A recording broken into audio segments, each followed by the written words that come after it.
3 healthy vitamins that actually worsen nerve pain using vitamin B6 and B12. But I'm also going to add one critical piece to this puzzle, B1, and I'm going to tell you why in a little bit. But let's first start off with this vitamin B6. Why do we need B6? Vitamin B6 is one of those helper vitamins involved in a lot of chemical reactions, especially making neurotransmitters. Those are kind of like chemical messengers that work within the nervous system, like GABA, serotonin, dopamine.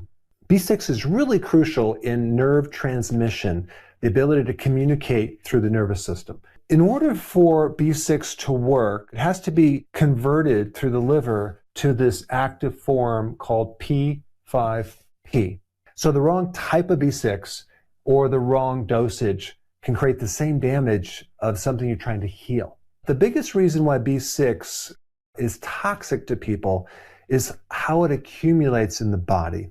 If your liver is sluggish and you can't detoxify, okay, or you don't have enough bile, which is the thing that helps you digest fat, or you're low in glutathione, which is a very powerful, potent antioxidant.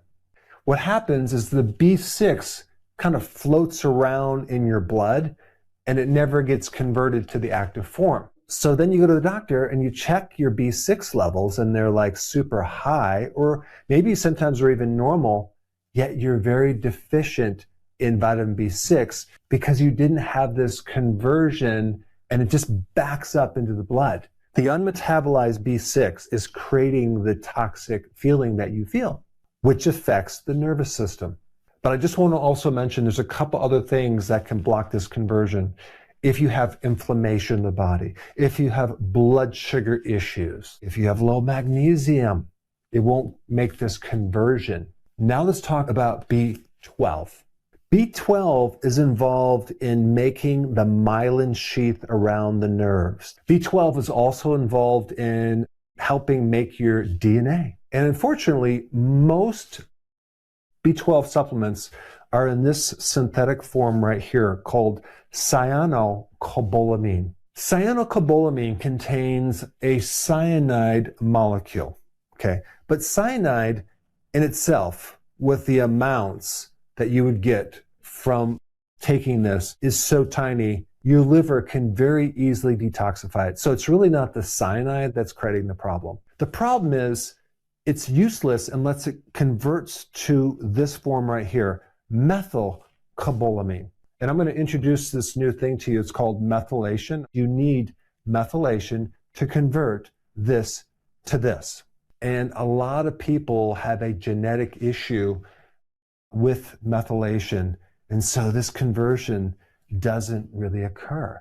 And even if they don't have a genetic problem, if they have gut inflammation, low hydrochloric acid, they don't have enough microbes, they also will not make this conversion, thus creating the numbness, tingling, and burning in your nervous system. But B1 is really a nerve vitamin. It has everything to do with your nervous system. But also your nerves are going to suffer because B1 is intimately involved in the mitochondria, the energy factory in the nervous system, as well as in the myelin sheath, that little coating around the nerve. So if you don't have B1, you're going to have a hard time making myelin, and the nerve just won't have the energy to work. So B1 is really important in giving the mitochondria energy. And if it doesn't have enough B1, then a lot of things back up in the system as far as energy. You have a lot of byproducts too. And one is something called advanced glycation end products. That would be some like protein that's connected to a sugar that clogs everything up. And you also might have a lot of lactic acid buildup and a lot of other toxic residues. People that are deficient in B1, a lot of times they're diabetic because of the blood sugar issue and what that does to the metabolism and depleting your B1. The deficiency of B1 really affects the longer nerves of the body, especially the ones that go into your feet and your toes. That's why you'll see a diabetic start having peripheral neuropathy. And what's happening is the nerves are dying at the end part of the nerves in the feet. And someone came along a while ago and realized that B1 is a water-soluble vitamin, and so is B6, B12. The problem is taking a water-soluble vitamin and having it penetrate through this fat myelin sheath, or even like penetrating into the brain. Water-soluble vitamins don't penetrate through that. Okay, so what they did is they created something synthetically called benfotiamine. And I've been recommending this for many, many years, and I've never seen anyone have any side effect from it. But benfotiamine is a synthetic version of B1, but in a fat-soluble form. And benfotiamine has the ability to penetrate through the myelin and fix neuropathy, but regular water-soluble B1 does not. And if you don't already know this, when you consume a lot of sugar or refined carbohydrates or starch, your requirement for B1 goes straight up and vertical. You need a lot of B1. And so this is just another plug to avoid those refined carbs and sugars, okay? Now, there's one more thing that people usually have a question on. It's called alpha lipoic acid, because a lot of times people will take that when they have peripheral neuropathy.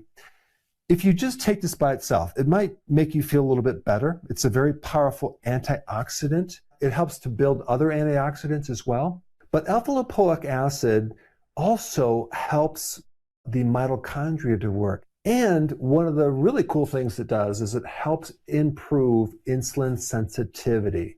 And because so many people have insulin resistance, it's one of the key nutrients that works really well with people with nerve damage. Now, I just have to mention, when you go to the doctor, right, and you're checking these vitamin levels and everything comes back normal, or even sometimes it comes back on the high side, realize there's a problem with conversion. Again, it's not what you take, it's what gets absorbed and converted and ends up in the cells. So to put everything in summary, number one, use the right form of B6.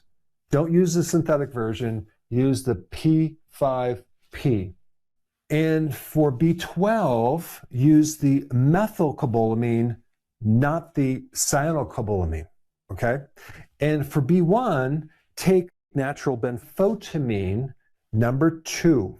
I wouldn't go over 50 milligrams per day of B6, unless you're monitoring it closely with someone that knows what's going on.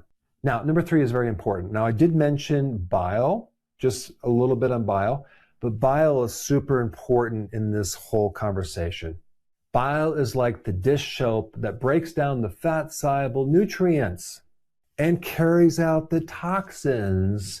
And some of these unmetabolized vitamins can be toxins. And also, when you take benfotiamine, guess what? This is now fat-soluble. If you don't have enough bile because there's something going on with the liver, you're not going to absorb it. Number 4, consuming fermented foods, sauerkraut, fermented vegetables, kefir are all very important, especially since a lot of these gut microbes actually make B vitamins and the ones that you really need.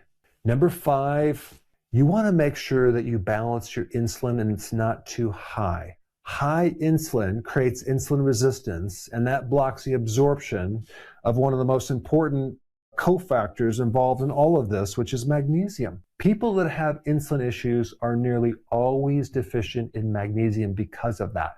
But not just blocking magnesium, but also other vitamins as well. This is why going on the healthy version of a low-carb ketogenic diet is essential for getting your nerves working correctly. And also to make sure this methylation thing works as well. Number 6, don't forget about the alpha lipoic acid. It'll help reduce inflammation. It enhances the mitochondrial repair. And realize a lot of people don't necessarily have a vitamin deficiency. They have a vitamin processing problem, a little bit different, but now you know what that means. Because a lot of times it's not what you're missing, it's what you can't use. There is another video that is on benfotiamine that will give you a lot more details of the power of what that vitamin is. And so I put that video up right here. Check it out.